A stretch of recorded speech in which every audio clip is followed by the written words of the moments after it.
네, 이제 복합재료의 분류 그 세 번째 구조용 복합재 중에 라미네이터와 샌드위치 패널에 대해서 이야기해 보도록 하겠습니다. 자, 우선 이전에 그 섬유강압 복합재에서 조금만 보충을 하고 넘어가도록 하도록 하겠습니다. 우리가 복합재 중에 크게 입자강압 복합재, 그 다음에 섬유 구조용 복합재가 있는데 이 중에서 사실 섬유강압 복합재에 대해서 사람들이 많이 이야기하는 이유는 섬유 자체가 원디 구조로 되어 있기 때문에 얘네들이 그 섬유 자체의 위빙 구조가 있죠. 이걸 위빙 구조라고 하는데 직조가 되어 있는 구조에 의해서 생기는 강성이 굉장히 그 물성에 크게 영향을 끼치기 때문에 우리가 섬유광합 복합재를 중심으로 한 많은 복합재에 대해서 이야기합니다. 자, 그 중에서 몇 가지 한번 이야기를 해보도록 하겠습니다. 먼저 우리가 그 크게 이제 그 위스컬 구조랑 파이버 와이어 이제 구조가 있는데 이거는 우리가 어떻게 만드냐에 따라서 위스컬의 경우에는 좀 약간 그 짧은 그 파이버다라고 이렇게 생각하면 될 거고요. 파이버는 말 그대로 이제 얘네들이 뭐 다결정 그 다음에 아모포스인 경우에 다 해당이 되고 폴리머와 세라믹 모두에 해당되는 게 파이버다라고 한다면은 위스커스의 경우에는 얘네들은 지금 우리가 얘네들은 폴리크리스탈일 수도 있고 그 다음에 아모포스일 수도 있는데 얘네들 같은 경우에는 싱글 크리스탈이다. 싱글 크리스탈로 성장한 애들이 많다. 이게 이제 위스컬스예요. 그리고 와이어의 경우에는 말 그대로 메탈 와이어들이 많은데 얘네들이 굉장히 길게 이제 그 파이버와 달리 얘네들은 그 메탈을 중심으로 해서 메탈의 덕틸리티 연성을 이용을 하여서 얘네들이 굉장히 길게 그 합성이 된 애들을 우리가 와이어다라고 이야기를 하겠습니다. 자, 그래서 이렇게 이제 파이버를 위스컬, 파이버, 그다음 와이어 이 세 종류로 우리가 분류를 할 수가 있고요. 그 다음에 얘네들이 이제 크게 길이 방향, 그 다음에 이제 트랜스버스 디렉션과 롱지튜디얼 디렉션 이렇게 되어 있는 트랜스버스 디렉션 말 그대로 그 90도 방향이 된 것이고 그 롱지튜디얼 디렉션 같은 경우에는 길이 방향. 그럼 얘네들이 얼라인이 어떻게 되느냐에 따라서 섬유가 다르게 나타나는데 얘네를 한번 보세요. 이렇게 그 90도 방향에서 길게 이런 식으로 얘네들을 이렇게 쫙 펴줬을 경우 연신이라는 과정이 있는데 이 복합체에서 얘네가 연신을 통해서 쫙 펴졌을 경우에는 얘네들이 다음과 같이 정렬이 될 수가 있겠지만은 만약 얘네들도 이제 장섬유의 경우에 다음과 같이 정렬이 되는데 장섬유는 단섬유의 경우에는 얘네들이 정렬도가 낮다. 그래서 지금 장섬유와 단섬유가 똑같이 정렬되어 있다 하더라도 장섬유 쪽이 훨씬 더 얘네들의 효과가 크다. 얘네들이 그 훨씬 더 이제 길게 형성이 되어 있기 때문에 효과가 더 크다라고 이야기할 수가 있겠습니다. 자, 그런 거에 비해서 이미 배양된 그 약간 랜덤 오리엔테이션이 된 섬유의 경우에는 얘네들이 그 물론 필러로서의 효과는 어느 정도 있겠지만은 다음과 같이 포컬레이션도 별로 없고 배양도 되어 있지 않다라고 한다면은 가장 효과가 이 세 개 중에서는 덜하다라고 이야기를 할 수가 있겠습니다. 자, 그래서 섬유 배양 농도 사실은 여기에 이제 오리엔테이션에 따른 모폴로지의 영향도 있다라고 이야기할 수도 있겠습니다. 자, 그다음 얘네들이 이제 복합체 중에 지금 크게 이제 두 개를 드러났는데 하나는 메탈 복합체 또는 세라믹 복합체가 있는데 사실 메탈 같은 경우에는 두 개 메탈을 지금 우리가 얘 이제 섞여 있는 복합상의 경우죠. 얼로이는 얼로이인데 복합상으로 얘네들이 형성이 돼 있어요. 예를 들어서 매트릭스의 경우에는 여기 있는 매트릭스는 몰리브데넘인데 그 안에 있는 이런 그 아일랜드처럼 되어 있는 애들이 뭐다? 그 여기에 있는 니켈, 알루미늄, 얼로이가 되겠죠. 그런데 우리가 항상 이런 얘기를 할 때 기제에 해당되는 메탈의 경우에는 항상 그 유연한 덕틸리티가 있는데 얘네가 그 안에 들어가 있던 애들의 경우에는 브리틀하기 때문에 덕타일한 애들과 브리틀한 애들을 섞어서 이제 복합상을 했을 경우에는 전반적인 기계적 특성이 개선이 된다라는 이야기를 했죠. 기계적 특성이 개선이 된다라는 이야기를 했어요. 그리고 이제 세라믹의 경우에는 보세요. 세라믹의 경우에는 여기서 봤을 때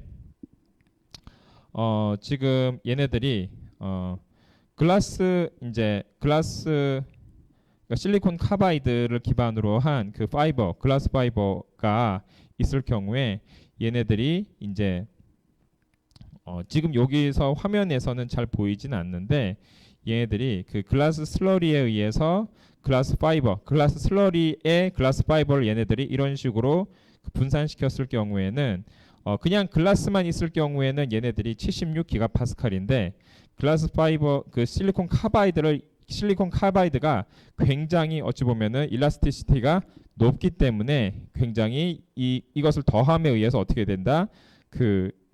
얘네들의 전체적인 강성을 증가시킬 수가 있겠다. 그러니까 세라믹 사이에서도 얘네들이 복합체를 형성했을 경우에는 성능이 개선이 된다라는 것을 알 수가 있겠습니다. 자, 그리고 이제 더 독특한 사례가 어떻게 보면은 카본일 경우인데 카본은 얘네들이 서로가 형상이 다르기만 하더라도 그러니까 구조가 다르기만 하더라도 얘네들의 성질이 다르게 나타나죠. 그래서 우리가 매트릭스의 경우에 그냥 탄소 매트릭스인데 얘네들의 그 카본 파이버를 집어넣었을 경우에는 얘네들이 좀 더 스티프하고 좀 더 강성이 좋기 때문에 그런 좀 스티프니스와 강성이 덜한 카본 매트릭스에 그 카본 파이버를 섞어 줬을 경우에는 훨씬 얘네들의 아무리 탄소끼리의 복합체라 하더라도 얘네들의 강성이 더 강해지게 되겠다. 그래서 이렇게 강해진 강성의 경우에는 가장 큰 특징이 뭐냐면은 얘네들을 합성을 할 때 2500도 정도의 굉장히 고온에서 합성을 하기 때문에 얘네들이 어떻게 됩니까? 이런 그 고온 내열성이 굉장히 좋아지고요. 그 다음에 가스터빈, 그 다음에 디스크 브레이크와 같은 이런 내마모성이 굉장히 좋은 곳에 우리가 적용을 할 수가 있게 되겠다. 자, 그래서 이러한 섬유 복합체료를 만들 때 나름 룰이 있는데 그 룰의 경우에는 뭐에 관련이 돼 있다? 파이버 길이에 관련이 돼 있다. 자, 파이버 길이인데 여기서 시그마의 경우에 뭐가 됩니까? 그 텐사일 스트렝스, 그 다음에 파이버 다이아미터, 그 다음에 여기에 그 파이버와 매트릭스 인터페이스에서의 쉬어 스트렝스. 여기서 이제 쉬어 스트렝스에 대해서 조금 이야기해 보면은 얘네가 완전히 매트릭스와 파이버 사이가 그 얼만큼 분산이 잘 되고 얘네들이 그 매트릭스와 파이버 사이에 젖음이 얼만큼 되어 있느냐에 따라서 얘네들이 쉽게 미끄러지느냐 아니면 쉽게 미끄러지지 않느냐에 따라서 얘네들의 강성이 또 달라지게 될 것이고 파이버의 다이아미터에 따라서도 달라질 수가 있고 그 다음에 요거 파이버 자체의 텐사일 스트렝스에 의해서도 얘네가 그 달라질 수가 있기 때문에 이 모든 조건이 또 파이버의 길이와 관련될 수가 있기 때문에 우리가 섬유 강화 복합 재료를 결정을 할 때 이러한 요소들을 다 고려를 해서 길이와 그다음 다이아미터와 그다음에 스트렝스와 그다음 무슨 뭐 이렇게 텐사일 스트렝스 이런 것들을 다 고려해서 파이버 길이가 영향을 끼친다라고 이야기할 수 있습니다. 그래서 우리가 얘네들이 파이버 길이가 긴 경우에 어떤 경우에 해당이 되냐면은 파이버 다이아미터가 크고 그 다음에 쉬어 스트렝스가 작고 그 다음에 얘네들이 그 텐사일 인장 강도가 큰 경우에는 그 랭스가 되게 긴 경우에 해당이 될 것이고 그 반대의 경우에는 짧고 두꺼운 파이버의 경우에는 얘네들이 요거보다 작은 경우에 해당이 된다. 이럴 경우에는 파이버 이피션시가 작고 이러한 파이버 길이가 긴 경우에는 파이버 이피션시가 높다라고 이야기할 수가 있겠습니다. 자, 그래서 지금 이러한 그 파이버 다이아미터에 따라서 결국에는 그 우리가 이제 글라스 파이버의 경우에는 파이버가 긴 경우가 훨씬 더 그 효과적이다라는 이야기를 할 수가 있고요. 이러한 파이버를 생산해 나는 방법에서 크게 이제 두 가지 풀트루전 방법이 있고 필라멘트 와인딩이 있는데 풀트루전 방법은 쉽게 말해서 레진에다가 이렇게 담궈서 꺼내는 방법이 되겠고 그 필라멘트 와인딩은 이런 식으로 감아서 하는 방법이 있는데 그러니까 이렇게 감아서 하는 방법이 있는데 뭐 둘 다 다 효과적으로 사용되는 방법이기 때문에 어느 게 좋다. 뭐 그건 이제 케이스 바이 케이스다라고 이야기할 수가 있겠습니다. 자, 이런 점을 중심으로 해서 우리가 굉장히 최근에 많이 사용이 되는 탄소 섬유 복합제의 경우에는 얘네들이 그 장점의 경우에는 강도가 좋다. 단점의 경우에는 내충격성이 낮다. 이러한 것들이 있는데 이러한 탄소 강화 복합제의 경우에 가장 많이 최근에 사용되는 곳이 항공기인데 이런 항공기, 그다음 자동차, 스포츠 용품인데 얘네들의 경우에는 특별히 강도가 계산되면서도 가볍기 때문에 최근에 굉장히 각광받는 재료다라고 할 수가 있겠습니다. 자, 이렇게 우리가 섬유 강화 복합재를 중심으로 해서 복합 재료에 굉장히 이제 그 많이 사용되고 있는 재료이기 때문에 한 번 더 이야기했고, 특히 섬유의 경우에는 원디 구조로 돼 있고 얘네들 자체가 또 어떻게 위빙이 돼 있냐에 따라서 얘네들의 물성을 이렇게 결정하기 때문에 우리가 굉장히 복합 재료 중에서도 중요하게 사용이 되고 있는 파트입니다. 그러면은 구조용 복합재에 해당이 되는 라미네이트와 샌드위치 패널에 대해서 한번 이야기를 해보도록 할게요.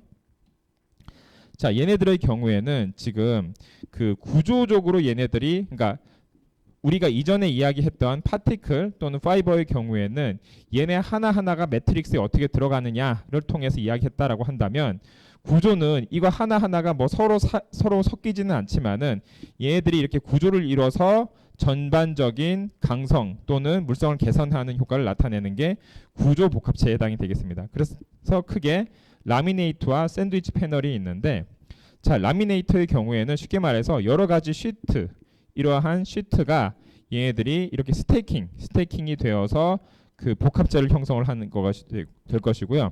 여기서 보면 재미있는 게 이게 이렇게 되어 있고, 이렇게 되어 있고, 이렇게 되어 있고, 이렇게 되어 있고, 이런 식으로 서로 엇갈리는 구조로서 얘네들이 그 형성을 서로 이제 배열을 함으로써 그 각각의 그 예를 들어 어떤 한쪽 부분으로만 되어 있다라고 한다면은 우리가 특정 부분으로 힘을 줬을 때 약한 부분이 생길 수가 있는데, 이것처럼 서로 엇갈리는 구조로 만듦을 통해서 얘네가 서로가 엇갈리지 않게 서로 맞는 서로 엇갈리지 않게 얘네들이 이렇게 구조적으로 안정되게 만들 수가 있겠다. 자, 샌드위치 패널의 경우에는 얘네들이 조금 다른 구조인데, 라미네이트는 얘네를 이렇게 서로 이렇게 쭉 쌓아서 이루어졌다라고 한다면은 얘도 쌓아서 이룬 건 맞는데요. 얘네들은 명확한 역할이 있습니다. 페이스 시트가 있고 어드히시브 레이어가 있고 허니컴이라고 해서 이 중앙에 해당하는 시트가 있어요. 그러면은 양쪽에 해당하는 이런 페이스 시트, 가장 외곽에 해당하는 페이스 시트의 경우에 같은 기제를 사용을 하고, 얘랑 그 다음에 가장 중간에 해당되는 허니컴을 연결하기 위한 접착 레이어가 있고요.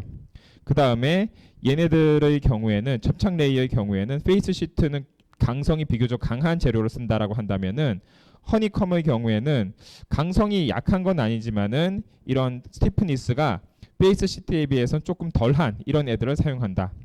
자, 그러면은 얘네들의 경우에는 특징이 그 중간에 허니컴 시트가 비교적 가볍기 때문에 그 밀도가 작고요.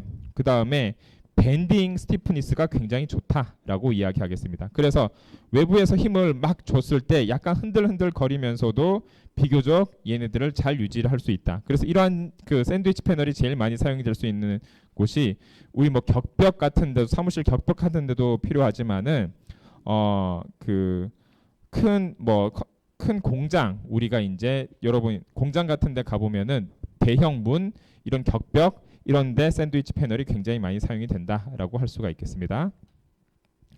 자, 그러면은 이러한 샌드위치 패널의 구조의 경우에는 지금 방금 이야기한 것처럼 외부에 있는 외피층, 얘네들은 강도가 높고요. 중간층은 강도가 낮고요. 그 다음에 외피의 기능의 경우에는 이들 면과 평행으로 되어 있기 때문에 하중을 좀 부담하는 기능을 가지고 있습니다. 특히 이제 외피 재질과 내부에 사용하는 물질은 조금 다른데, 외피 재질의 경우에는 강성이 높은 애들을 사용하기 때문에 조금 이런 뭐 그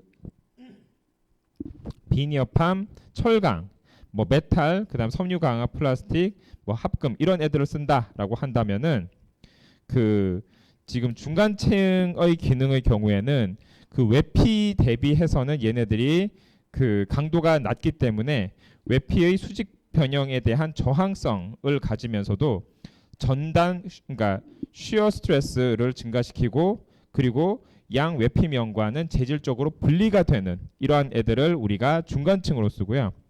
중간층의 재질로서는 사용이 되는 게 고무, 폴리머, 시멘트 이런 애들을 쓰게 되겠다.